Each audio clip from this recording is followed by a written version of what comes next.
Shalom, and thank you for watching this video from HaDerekh Synagogue. I hope you are liking the content we are bringing you. If you could like and subscribe to our YouTube channel, that will greatly help us. And to further help bring great content to you from our teachers, if you could please consider to donate to HaDerekh Synagogue. The link is in the description box below. Thank you for watching. Parsha Vayishlach. This is a perplexing narrative. One thing is true, trying to rationalize things that are fundamentally non-rational will not help us to penetrate this mysterious, shrouded narrative. The non-Jewish commentary who taught that Yaakov's limp was infected with rheumatism caused by sleeping all night in the damp atmosphere of the brook, such an approach ignores too much of the narrative. It is of no help whatsoever. Rambam and Ramban's argument over the narrative being an external event taking place in the world of the senses versus it being an inner prophetic experience in Yaakov's soul projected through the medium of a dream will not help us walk away with an opportunity to understand the significance of the struggle between the two men, why it's significant, or what Torah wishes to teach us through it. The narrative in particular is this. Yaakov wrestles with a mysterious man in the night. Our sages say it's Esav's angel. Others say it's a dream or another man. The Torah is less interested in the opponent and more interested in what Yaakov becomes. He enters the night as Yaakov, the one who runs, avoids, and escapes. He emerges at dawn as Israel, the one who confronts, struggles, and persists. The wound he carries shows that spiritual growth is real. It leaves a permanent scar on his gait. The blessings he demands shows the deepest Jewish truth. We do not simply survive our struggles, we force blessings out of them. This is the destiny of Israel. This is the destiny of the Jewish nation. This is the destiny of those who come alongside her and entwine themselves to her destiny. What actually happened? The Torah says a man wrestled or kicked up the dust with him until dawn. The Gemara uses formal hermeneutical rules like the Gezerah Shava, Kol V'Komer, or Bininav when deriving halakha, and its readings are often conservative about changing the plain sense only when necessary for halakhic ends. When it cites narrative, it often links a single verbal cue, like a word or a suffix, to a law or a principle. That's a generality. The Midrash, though, uses Midrashic techniques, word plays or puns. Etymology, Midrashic ascriptions, which are attributed motivations or inner thoughts that aren't in the text. Typology, linking persons and events across the Tanakh, and allegory. It's quite comfortable taking the Peshat as a springboard for creative interpretation. As an example of wordplay, the Gemara might hinge on avak, which is dust, to make a theological point about the dust reaching the throne. The Midrash will not only play with that word, but may invent speeches, motivations, and mythic backgrounds of why the dust matters. The identity of this ish, this man, is deliberately ambiguous. Now, there are three classic Peshat possibilities. One, he's a literal human opponent, perhaps Esav's scout or an agent. It's a prophetic vision or dream encounter. This is Rambam's view because angels only appear in visions. The third is a supernatural being, a malach, supported by the later verse, you have wrestled with Elohim and man and have prevailed, as well as Hosea 12:4. In a tangential discussion, Shabbos 63a cites Yaakov's wrestling as evidence that malachim can appear in human form, they can fight, and can physically handle material reality. Though not a direct analysis, it assumes the wrestling was literal, not symbolic. The word used for God, I'll put that in quotes, is Elohim.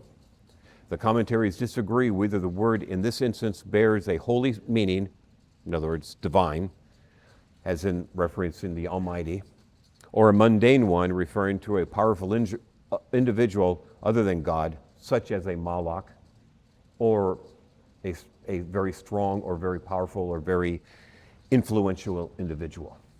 Torah intentionally leaves the man unnamed, creating space for interpretation. This supports the idea that Yaakov's victory was not merely physical, but divinely allowed. So who was this man? One thing we know, he is no mortal man. All the commentators agree. He is no armed brigand waylaying a harmless traveler. The Midrash says it was Esav's guardian, Malach. That comes from Chulin 91a, among other places. Bereshis Rabbah and Rashi say the Ish was the angel of Esav, but they name him Samael in Bereshis Rabbah 77. It wasn't just a fight, it was an attempt to stop Yaakov from returning to the land and fulfilling his covenantal destiny. This view frames the episode as a struggle with Esav is not physical but cosmic. No one wrestles with God's legion and walks away unchanged. The Gemara, it treats angels and supernatural events as real-world actors within divine law because that has halakhic implications. In this case, angels have schedules and can be bound by divine will. The Ish injures Yaakov's Gid Hanasha, his thigh, which leads directly into a discussion on the halakhas of not eating the sciatic nerve. The Talmud's structure makes the chain clear. The story provides a narrative of the injury, which produces a mitzvah. It keeps supernatural material linked to law and theology. In a discussion about angelic power, the Gemara in Sanhedrin 93a references Yaakov's encounter as a demonstration that even an angel fights one human, the angel may lose when permitted from above. Because he lost this time. Midrash Rabbah embraces the supernatural to teach moral and spiritual meaning. The Midrash often moralizes the supernatural and uses it to shape communal identity. In this case, emphasizing Yaakov's chosenness and suffering and how this embeds into the DNA of his offspring. The Midrash says the Malachim going up and down the ladder were the princes of the nations, representing their rise and fall. What is the character of this supernal representative of each nation on earth? Krochmal in his Mora Navuke Hazman, which is a guide to the perplexed of this age, translate the Midrashic imagery into modern abstract concepts. This is kind of a quote. The essence of a nation is not synonymous with its physical existence, but with its spiritual character. No nation disappears completely until the animating spirit is destroyed. What we call the genius of a people is what is termed in the Tanakh as the gods of the nation. And by Daniel and the Talmudic sages, they used the term the princes of the nation. The ethereal essence animating and differentiating each nation is personified, similar in function as the king of a nation represents its visible and unified factor. That's what our president does. So its God represents its unifying and coherent inner essence. Why? Because gods don't exist. This helps us to understand the meaning of the following passages, and against the gods of Mitzrayim I will execute judgment. Shemos 12:12. Behold, I will punish the multitudes of No and Paro and Mitzrayim with their gods. That comes from Yirmiyahu 42. And Chemosh shall go forth into captivity. Again, Yirmiyahu, but this time chapter 48. Using this idea, we better understand the rabbinic assertion, the Holy One, blessed be He, does not exact retribution against the nations until He has first exacted retribution against its gods. If we can say our patriarch Yaakov fought with the prince of Esav, we may now understand why this location was chosen. Before Yaakov actually encountered Esav, his spirit struggled with Esav's, with his spiritual character. Only after the prince of Esav acknowledged Yaakov's title to the paternal blessing, as the text says, and he blessed him there. The injury demonstrates encounters with the divine will cause lasting impact, and spiritual growth is rarely painless. The limp proves the encounter was physical. Malachim can appear in human form, or spiritual encounters can inflict physical wounds. It's also a sign of the future vulnerability of his descendants through exile, suffering, and our struggle with the nations of the world. Look at today. A lot of struggle. With this realization, Yaakov refuses to let his angel go until he blesses him. Yaakov's demand for a blessing is a beautiful detail. It flips the dynamic.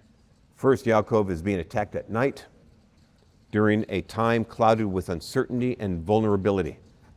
Second, the blessing goes to the one who prevails. Victory equals legitimacy. This is the moment of heavenly affirmation of Yaakov's destiny. The fight takes place in a liminal space between Yaakov and Israel, between exile at Lavan's ranch and home in the blossoming city-state created by Abraham and Yitzhak.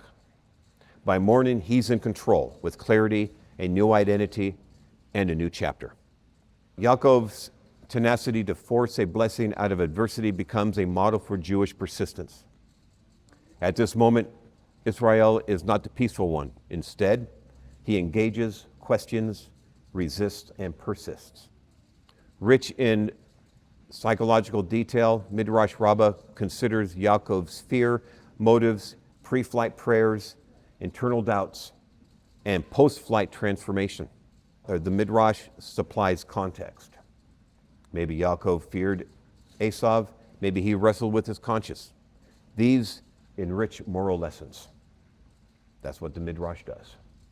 The Gemara, on the other hand, the Talmud, is sparse with inner psychology. It focuses on external facts with legal consequences. If Yaakov demanded a blessing, the Gemara asks why and connects it to prior claims and legal consequences. And that's what it does. With this persistence, Yaakov's name is changed to Israel. It transforms his identity. The new name primarily means one who struggles, wrestles, contends with Elohim and man, and overcomes. It becomes Israel because he was wounded, yet persists.